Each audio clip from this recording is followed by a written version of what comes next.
Halo semuanya, welcome back to Pakar Cinta Semesta. Nah, kali ini aku mau bacain general reading khusus untuk zodiak Sagittarius di tahun 2024. Nah, penasaran banget kan? Yuk sama-sama kita cari tahu. Cekidot.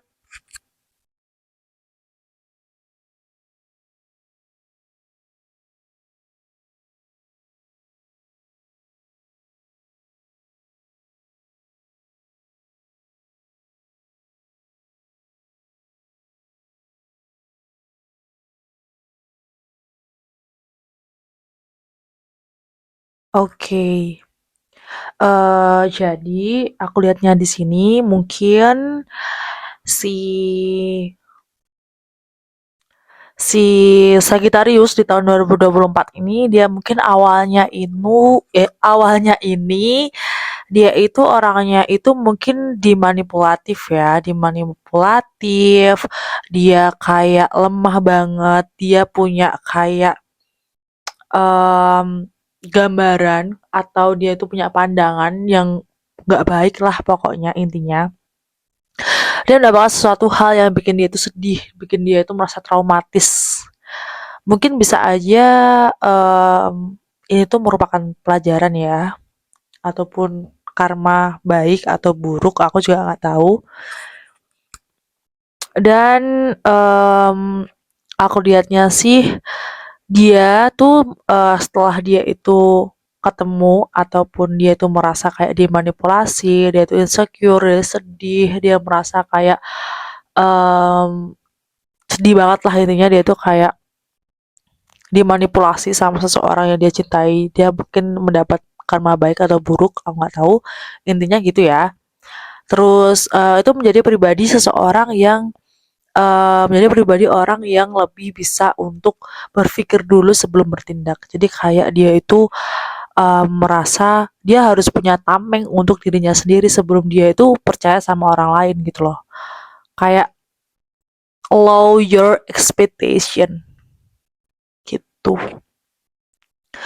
Dia menjadi pribadi yang lebih kayak bisa untuk membagi hal itu sama orang lain, pribadi yang bisa untuk share sama orang, mungkin menjadi orang yang lebih dermawan, bisa menjadi orang yang lebih mau untuk berbagi, bisa menjadi orang yang kayak yaudah deh aku mau sharing supaya orang-orang tuh nggak sama kayak aku.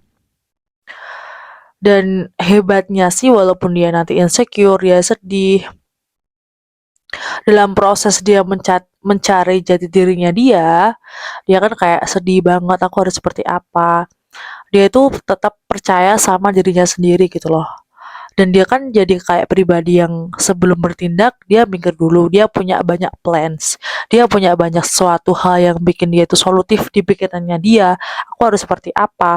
Ketika nanti aku diginiin sama orang tuh aku seperti apa aja, kayak ketika dia mungkin sharing sama seseorang ataupun berbagi ilmu ataupun ketemu sama orang baru, teman mungkin ataupun ketika di jalan ataupun ketemu sama orang tuh dia menjadi pribadi yang kayak bisa tahu nanti ketika dia menghadapi situasi yang sama atau situasi yang mungkin rumit, dia bisa memposisikan dirinya menjadi pribadi yang lebih dewasa gitu. Ya, walaupun aku lihatnya sih di sini mungkin hal yang mungkin faktor utama yang bikin dia itu berpisah mungkin adalah terlalu obses, terlalu em, terlalu kayak mengatur gitu loh. Kayak dia tuh em, segala sesuatu yang berlebihan kan emang nggak baik ya. Kalau obses tuh berarti sudah benar-benar udah di ranah nggak baik banget gitu. Gitu sih. Dan yang paling penting dari diri si Sagittarius ini adalah harus bisa mengontrol dari segi emosinya dia, dari segi kehidupannya dia, love-nya dia harus lebih bisa mengontrol diri gitu. Ya walaupun memang sulit banget ya untuk bangkit, untuk mencari jati diri, sampai harus punya punya banyak plans. Jadi kamu kayak merubah semua tatanan dalam hidup kamu. Yang biasanya kamu seperti apa, kamu jadi seperti apa.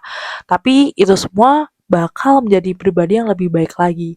Hal yang bisa aku kutip dari Sagittarius ini, at least kamu gak kehilangan diri kamu sendiri. Gitu. Tapi kamu harus tetap bisa mengontrol diri kamu karena segala sesuatu yang berlebihan itu enggak baik. Oke, Sagittarius, kita langsung aja geser ke kartu Love Oracle.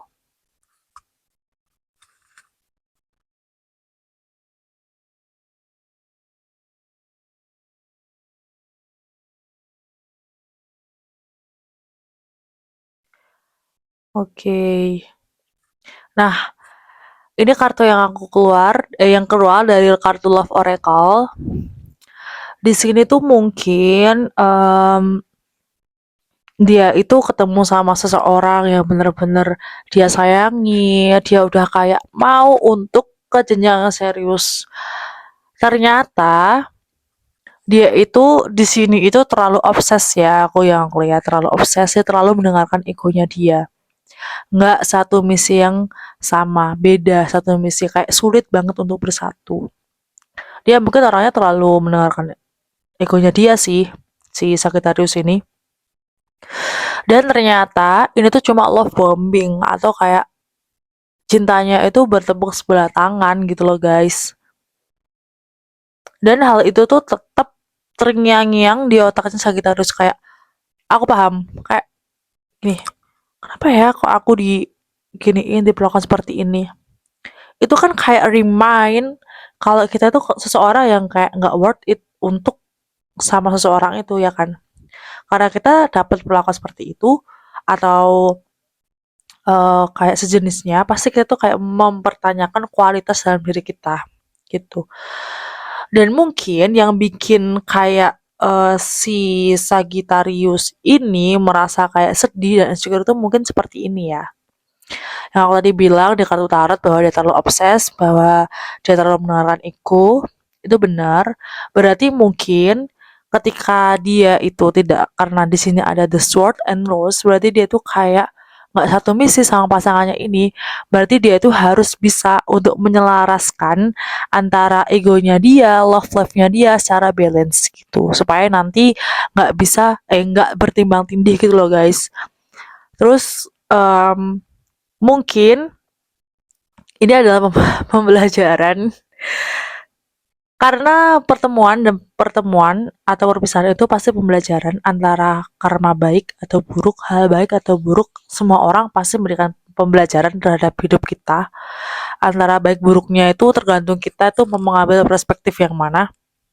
Tapi dengan hal kejadian ini, Sagittarius di tahun 2024 harusnya menjadi pribadi yang jauh bisa untuk belajar dari kesalahan yang kemarin gitu. Ya, move on berarti tuh menerima apapun yang terjadi. Inhale, exhale, ya sudah, memang jalannya seperti ini, mau gimana lagi, dia memang seperti itu, aku nggak bisa ngotot gitu. Memang nggak semuanya atau hal yang terlalu berlebihan kayak kamu tadi Sagittarius yang terlalu obses, terlalu menekan ego, itu nggak baik memang. Segala sesuatu yang berlebihan yang aku sering banget ngobrol di konten aku adalah segala sesuatu yang berlebihan memang nggak baik. Jadi kita harus bisa menyeimbangkan semuanya. Gimana sih cara kita bisa menyeimbangkan semuanya secara balance dengan kita tetap ingat sama Tuhan kita kalau semuanya itu bisa terkendali atas kehendaknya gitu. Oke, Sagittarius, aman? Aman dong. Kalau kalian resonate, jangan lupa like, comment, share, dan subscribe. See you di Pakar Cinta Semesta.